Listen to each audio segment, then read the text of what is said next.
In The Legend of Zelda: Tears of the Kingdom, there is a major repeating musical motif with an incredible secret hidden inside it: the Zonai Chant.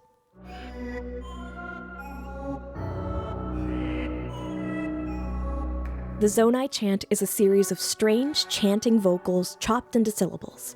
It's used everywhere across the game. The prologue,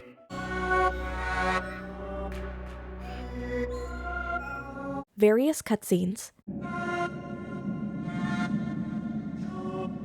the main theme,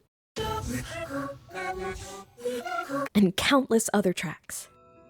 On the surface, these vocals might sound like gibberish, and in their normal state, they are. But that gibberish isn't nonsense. It's a puzzle, and the composers of Tears of the Kingdom hid the solution to deciphering them in one of the game's final tracks, the approach to Ganondorf's lair.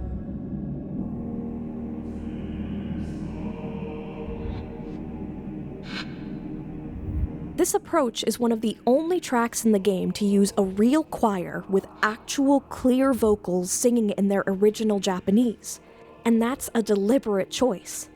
The choir is there for a reason.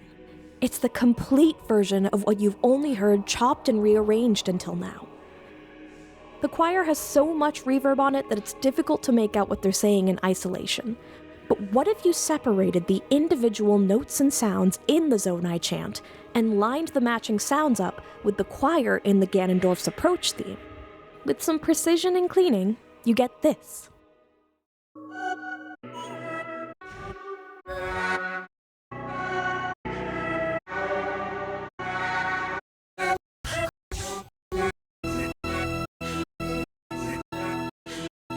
That may still sound a little muddy, but those are Japanese syllables, and they do form words when put together.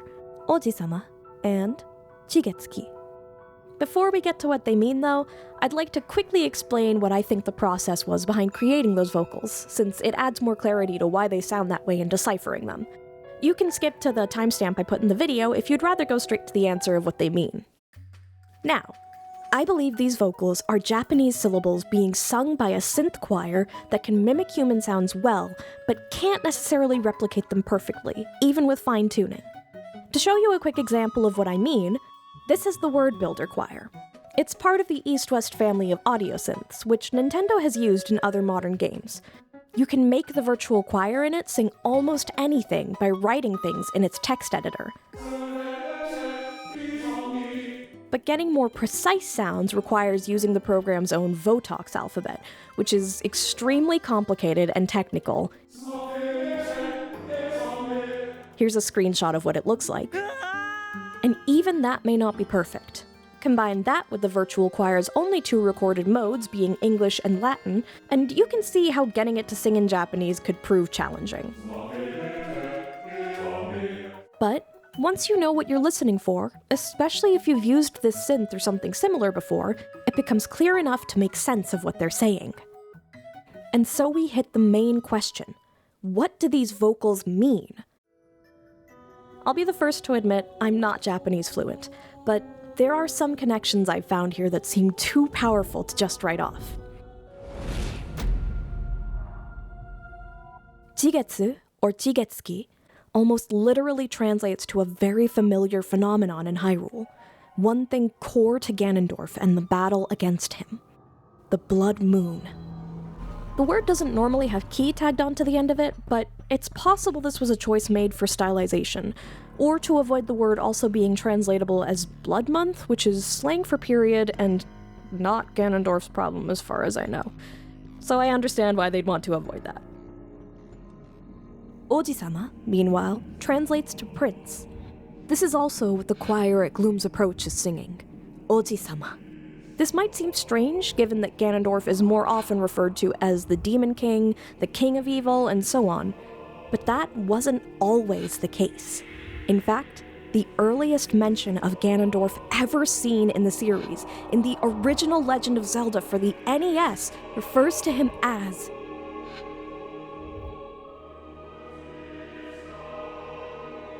the Prince of Darkness. The original Japanese intro text is even written in English, so I can confidently say this is not something exclusive to the localization. Given the series' long history, and the fact that the shadow of Ganon has hung over this version of Hyrule for hundreds of thousands of years, maybe the composers hoped to evoke a sense of that distant past through the voices of the present. Not to mention that music related to Ganondorf in this game often uses a piece of his theme from the original NES game as a leitmotif, the song that plays in Death Mountain.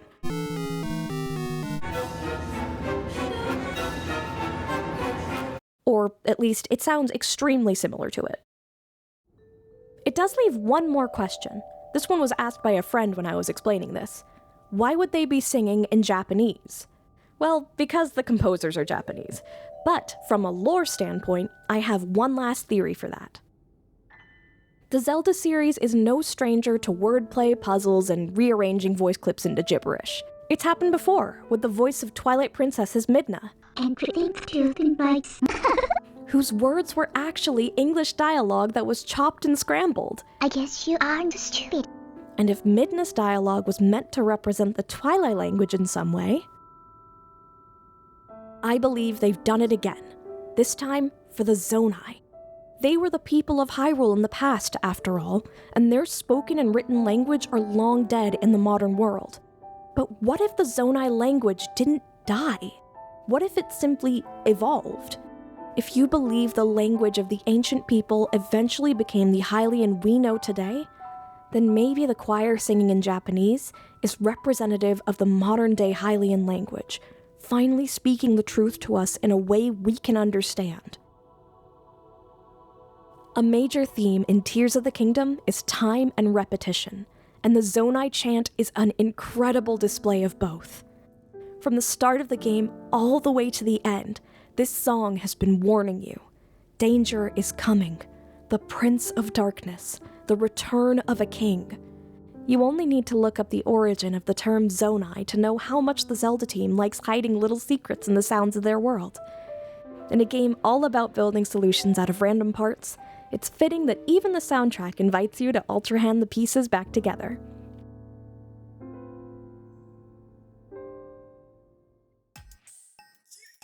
I hope this video was informative. The Zonai Chant has been a mystery for quite a while, and while I leave room for reasonable doubt and arguments, I believe my theory still has a strong enough foundation to stand on its own. I never do video essays like this usually, but this was just too cool to keep to myself, and I needed to share. And I also knew that if I just posted it in a comment or a forum somewhere, that it would just get scooped up and reposted on some clickbait website with ads full of malware. So I figured I'd cut out the middleman, because if I'm not gonna make money off of this, nobody else is either. Anyway, if you like this video and want to see more, don't subscribe. This is not my usual content. I have no idea if I'll do this again, and if I do, it's probably gonna be like a 2-hour-long, in-depth musical analysis of Balan Wonderworld and its powerful use of leitmotif, and I'm gonna post it like 6 or 7 years from now with no warning whatsoever, so you can just like check back then instead. But if you have any thoughts or questions on this, do leave a comment. I got this far on my own, but we may get even more thorough solutions if we brainstorm together. Either way, thanks for watching, and I hope you have a wonderful day. Bye!